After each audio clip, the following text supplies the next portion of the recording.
Hello and welcome back to Stop Hannah Time. It's been 2 weeks since, or maybe 3 weeks. 3 weeks since the last one, because 2 weeks ago was E3, and then the week after that was jet lag.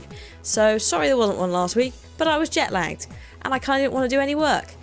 So yeah, and also Borderlands was coming out the day after, and Batman, and I was trying to edit everything and not have a mental breakdown. So yay! It's the summer. So yeah, we had a pretty good time at E3. If you want to see any of the stuff we got up to, you can check out mine and Kim's channel for gameplay stuff, and then Kim has some vlogs as well. The Hat Films guys were also out. I think they've got some stuff up. I'm not quite sure. If not, keep an eye over the next few days, I guess. I think they're probably working on putting some of that stuff out right now. But it looked really fun from the pictures of what they were doing. And we did see them 1 or 2 days for some interesting projects. So yeah, just stay tuned and see what you think. Yeah, I'm quite excited after seeing E3. We were at the Bethesda thing, which means I've got... Can you see them? They're there. Are you there? Yeah, you are there. That just out of focus thing is the Fallout guy, and then that's Dishonored 2, and then Doom is just hiding around the corner. But yeah, so that was really fun. So happy that Fallout 4 has finally been confirmed and announced. We knew it was coming because, of course it was coming, because that's the order, right? It's always Elder Scrolls then Fallout, then Elder Scrolls then Fallout, so it had to be a Fallout. And also, if Bethesda's going to run a conference, they've got to have an hour of content, and they certainly did. Live streams, I am live streaming again this week, Wednesday. You know the deal, 4 to 6 PM UK time at Yogscast on Twitch. It should all be in the video description, or in the video if I've done my job properly, which I might not have. We shall see. Last week wasn't brilliant with Batman. We did the Harley Quinn DLC, and it was really, really goddamn short, and everyone was quite surprised and disappointed, or at least I was. And the main game didn't have a lot in it because I hadn't done a lot. Whereas this time, I, in theory, would have unlocked a lot more stuff because I've played quite a few hours into it now. The storyline's pretty fun.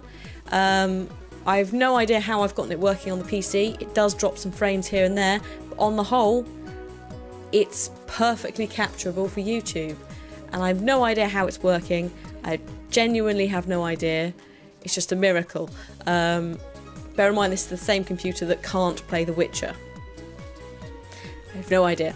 I genuinely don't know why, but it works. So we'll be doing some Batman, possibly, if I've got loads of stuff that we can do. Otherwise, we might go back and do some more Witcher, because, you know, it's just pottering about for 2 hours, isn't it? Let's talk very quickly about the content that's either planned or has just gone out. So, you guys have been watching the old Borderlands. I hope you guys all enjoyed that. Sorry about the start of it with the whole jet lag of 4 AM and the weird mic and all that stuff. The footage, when it was recorded and when I watched it back, looked fine, but for some reason transferring it across from the MacBook really upset it. So instead of fucking about with that and trying to work out what the problem was with the codec, I basically re-recorded it because it's actually probably 3 times as fast as messing around and just waiting for a render, and then editing it all and discovering it doesn't work. So I re-recorded it. I discovered I can't really win because some people were complaining and saying I'd rather you'd waited, or I'd like you to re-record it because the audio sucks. And then I re-recorded it, and everyone went, I'd rather have your original reactions because now I know you're acting. It's like, well, I do over-exaggerate in games, guys. You honestly think I talk to myself when I'm playing a game on my own? And I go, whoa, when I'm on my own? No. A lot of the time I basically just took what I'd originally said and just said it again. So most of it is quite accurate. I wouldn't worry. But I hope you enjoyed what's going on in Borderlands. It's just slowly shaping up to be more and more interesting, isn't it? It's not Game of Thrones, but then that's Game of Thrones. Speaking of Game of Thrones, we did get to see the ending. Interesting. We'll leave it at that. We'll leave it at that with the Game of Thrones talk. I knew some of it was going to happen because I read the books, but good lord. So yeah, Borderlands is out, Batman is out. We're going to go to hopefully single video content for a few weeks, which would be really nice because it means half my workload because I edit it all myself. So that is really, really nice. It means I'm doing 1 video a day. It can have a nice break and try and enjoy some of the lovely summer weather that Bristol seems to have acquired. Really weird. In terms of Cat Island, I'm not quite sure yet what's going on, purely because I've not been here. and then I've been jet lagged, and then I've been horrifically busy sorting out Batman and Borderlands. It's all gone a bit up in the air and a bit like, whoa, what's going on? But in theory, we'll have some more for you soon. We haven't scheduled a recording session, I haven't got anything planned, but we'll sort it. We'll sort it, I'm sure. We'll get some when we can. I do know that the server that we're using is probably going to have an update in the next week or so, so it might be after that, once the teething problems that inevitably will happen because it's been updated happen. We've got to sort ourselves out with that. I'm fully aware of that. My priority currently has been getting Borderlands sorted and Batman like under my belt and started, and once all that's done and I've settled back into Bristol and I'm not in E3 mode, which currently means and I'm not sort of waking up at strange hours of the morning going, it's 3 PM in America or whatever, then I'll be back in form and we can do some more. So it's not gone, it's not stopped, it's just not here right now, and I don't know when it will be back. But it will be. Moving on from content, I don't know why I've got the pen, I keep doing this, I keep picking the pen up. Let's quickly talk about the book that I was going to tell you about, English Ghost Story, from ages ago, absolutely ages ago. And it's basically about a family that moved to the countryside away from the city, and they move into this strange old house. And it seems almost like it's a little bit, I don't want to say cursed, because cursed is the wrong word. There's a presence there, let's say. And at first the presence is really welcoming, and it's like, yeah, cool. People in my house, I'm, you know, welcome, let's, like, you know, you want a chair moved, I'll move the chair for you, or some stuff like that. And then it slowly turns darker and darker. And it's, again, I don't really want to spoil it, I don't want to say a lot about what happens, but it's sort of a haunted house story with a twist.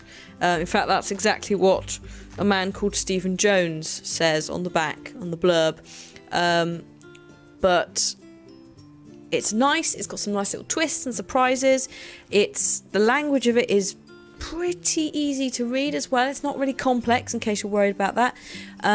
But it does take the sort of tropes of the haunted house and works with them in a really, really good way. And it ends up being very spooky and sort of immersive and so forth. I think I ended up reading it pretty much in like one sitting. So yeah, I was pleasantly surprised by this. So I would definitely recommend this if you like haunted house stories, or you like the English countryside sort of stuff.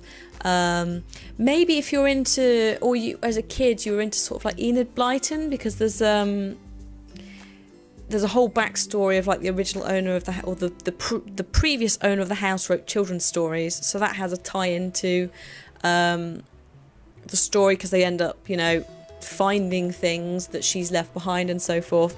So if you were a fan when you were a kid of things like Enid Blyton and that sort of like romping around the countryside stuff, then this might be for you as well, with a little bit of horror. So check it out. In terms of what I'm going to be reading and talking to you about in 2 weeks' time, I thought we'd do something that's a little bit topical. Also, someone sent this to me ages ago at Advent and I still haven't read it. They sent me Orange is the New Black by Piper Kerman. So this is the book that Netflix's thing is based on, okay? So Netflix has just done season 3, which I quite liked. It wasn't as good as season 2, I felt, but I think I need to rewatch it and then we'll see. But I thought it would be a pretty good idea to read the book that it's based on. So in 2 weeks' time, I'll hopefully have had a read of it and I'll let you guys know what it's like. So moving on from the book, let's do the Q&A. Firstly, if you notice my hair, I need to re-dye it because it's gone a little bit too bright and it's also looking a bit scraggly because, yeah, I need to sort of re-dye it again. But if you're curious as to what dye I'm using, because I notice a few people have tweeted me or they tweeted Kim. Kim and I both use the Directions dye, which is by La Riche, I think it is. So LA space Rich with an E at the end. And it's sort of a wash in, wash out sort of stuff. It will last you about a week, maybe more. And there's loads of different colours, so I sort of bought a few colours and I'm going to be flailing around with that over the next few weeks, so you'll see different hair colours, possibly. We'll see, I may just stick to the blue. But yeah, that's that out of the way in case people were asking. So, first question is from Jarell Romaine, who says, Hannah, what happened to the rest of Wolfenstein? I was really enjoying that. Yeah, I kind of was too, but the views didn't really agree with it. You, me, I don't know. It also was a lot longer than I was expecting for the DLC. So I actually ended up running out of time because other stuff came out and I couldn't balance both. I would like to finish Wolfenstein, but I have a feeling that it will not work on the channel now because it's how old, and also the gameplay is quite repetitive, and that's the problem with games like Wolfenstein, is they can be really repetitive in terms of doing the level because it's just the shooting of the guns every time. So I think Wolfenstein may be retired. It was good content whilst it lasted, but I don't feel that the time and energy I put into it for that number of views is kind of worth my while. It's a horrible thing to say, and it's a horrible thing to have to think of this as a business as well as a fun thing to do. But at the end of the day, people seem to forget constantly that YouTubers do this as a job. It's their livelihood. They need money to continue to do this, and sometimes you have to make a judgment call, same as I did with Cry of Fear. However long ago that was, it didn't pull the views in, and so it had to be cut, and that's what happened to Wolfenstein. Things like the Jurassic Park thing as well, that gets very, very samey and actually not very good later. I know that a lot of you were like, yeah, this is amazing, play more, but actually, really, trust me, the next few acts are not brilliant. It's not Telltale's finest, and I filmed an extra half an hour and was starting to go, actually, I'm not feeling this. And that's why Jurassic Park didn't happen. Also, it was the end of Dino Week. And the whole point of that was it was a week where we just try and do some dino stuff. I experiment to see if it works. Detective Week as well. Didn't really work. But that's fine. I know now I can't just do random one-off videos of different games. You guys expect full playthroughs all the time now, which I can't guarantee every time I do a game, but I can certainly try. So thank you for your question. Hope that's answered for you and for some others. Another question is from Thaddeus Cornell, who says, what's your view on the late Christopher Lee and the various roles he played? Awesome guy. I think Hammer Horror and just generally the acting world is going to be a sad, sad place, I think. It's a weird one because he was so old. I think he's 93, I think he got to. Was it 93? And it was inevitable it was going to happen. But it was one of these things of when it did happen, everyone was like, but I thought he was going to live to be 100. Like, he's, you know, immortal. People are joking in a sort of like supportive way of like, actually, are we sure? Have you checked he's not just faking it? Sort of thing, you know, because obviously his biggest role was Dracula. So there's kind of a, between the horror Christopher Lee fans, they're like, have you checked? Have you staked the body? Which some people might find a bit macabre and a bit unacceptable, but you know, it's in good faith to him as a person. He probably would have found it quite amusing. But yeah, I think it's a sad day that we've lost possibly one of the greatest actors of the, well, not this time, not of our time, maybe of our time, but we're a little bit early. It's a difficult one. And whenever I think about this, like, oh, so we lost Leonard Nimoy, which is worth pointing out because Spock was like a big deal when I was a kid. Favourite Star Trek character would have been Spock. We've lost him as well, which made me made me more sad than Christopher Lee, just because favourite Star Trek character as a child. But also he's amazing in things like Fringe, that Bruno Mars video, the Lazy Song. If you've not seen the alternative video of that, hilarious. So I miss yeah, Leonard Nimoy and Christopher Lee. It makes me sad as well because it starts putting me into that mindset of, well, therefore by association, what happens when we lose Patrick Stewart? What happens when we lose Ian McKellen? What happens when we lose this guy, this lady, you know? And it makes me quite sad. So my view on it is, it was inevitable. He has a fantastic legacy, and I just sort of hope that that legacy continues with him not being here. and that we don't sort of forget him and all the stuff he's done, because it was awesome. So there you go. Thank you very much for your question. The final question is from Tyrion Drewdock, I think that's how you say it, who says, "Hey Hannah, there's so much media coverage currently of the negative effects of video games on children. As someone who regularly plays scary, violent games, what are your opinions on this?" It's a difficult one, because obviously you don't want to sort of poke your finger at parents, or poke your finger at teachers, or poke your finger at anyone really, going, it's your fault. But I think it's a very safe thing to say that the media is very keen on fear-mongering in whatever subject it is. The negative effects of video games on children have been around for 20 plus years. It was something that was discussed when I first had my first game, which was Tomb Raider. Well, not first game, but probably first AAA title that still survives and people know what the fuck it is. Tomb Raider. And that was definitely something that was like, oh yeah, there's wolves in that, and a bear, and it's quite scary, and you can shoot things. Should she be having that at the age of 7? Yes, apparently so. It's a very weird one to try and explain, because it's definitely an issue that the media wants to address and will continuously address. Whether or not they have much evidence, whether or not they know what the fuck they're talking about half the time, is a completely different matter. There's certainly evidence that people use it as escapism or catharsis, if you're into the old Greek tragedies.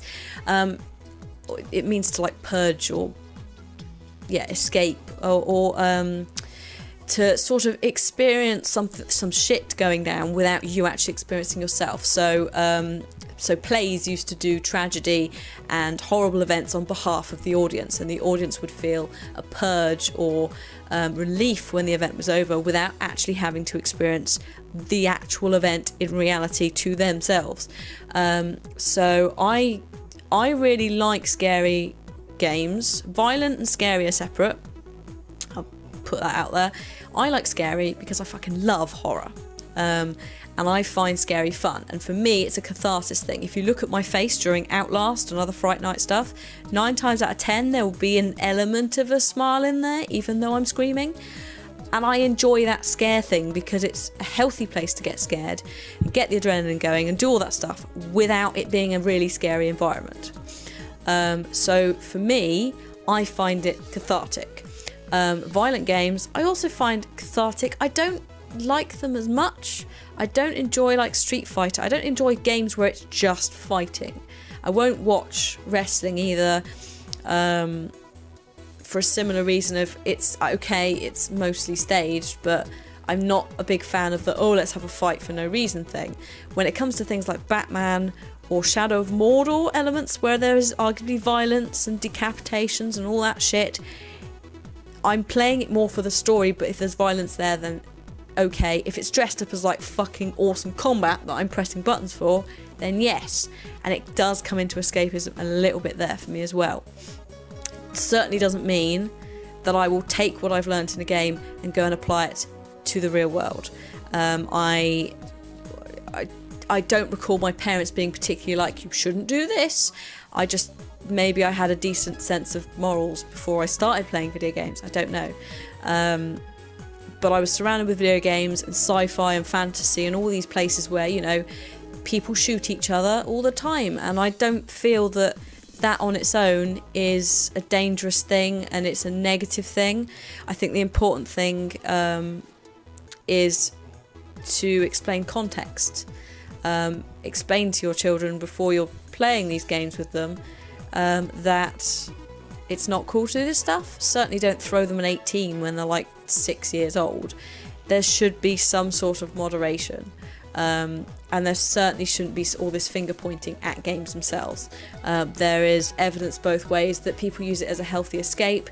There's evidence that video games can improve certain things like hand-eye coordination in some cases, and also the ability to, I can't remember what the term is, but to be able to see multiple things in your peripheral vision going on at once, like more than a non-gamer, because assumedly things like COD, you know, seeing people out the corner of your eye, that sort of stuff, I assume is what's trained these people.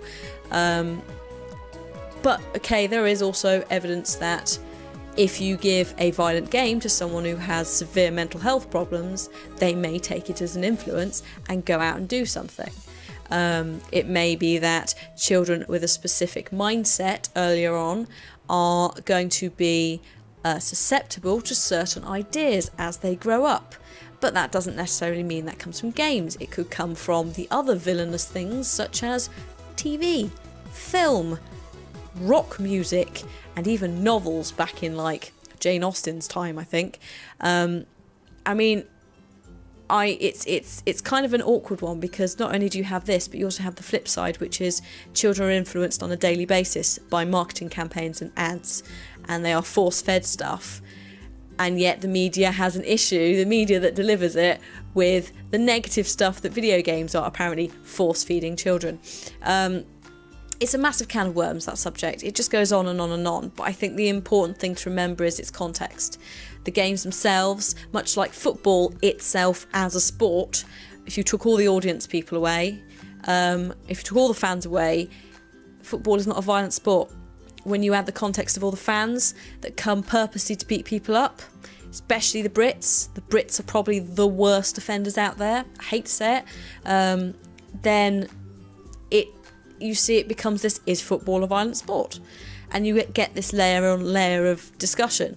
A little fact for you, they worked out, when was this?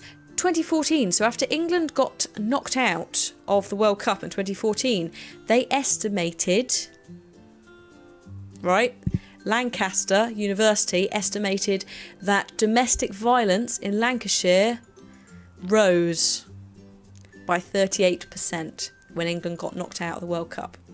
Is football a violent sport? No. Again. And it's the same sort of questions that go with games. It's not the games themselves. It's what you do with them. It's what you build as a community around them. And it's how you teach your children.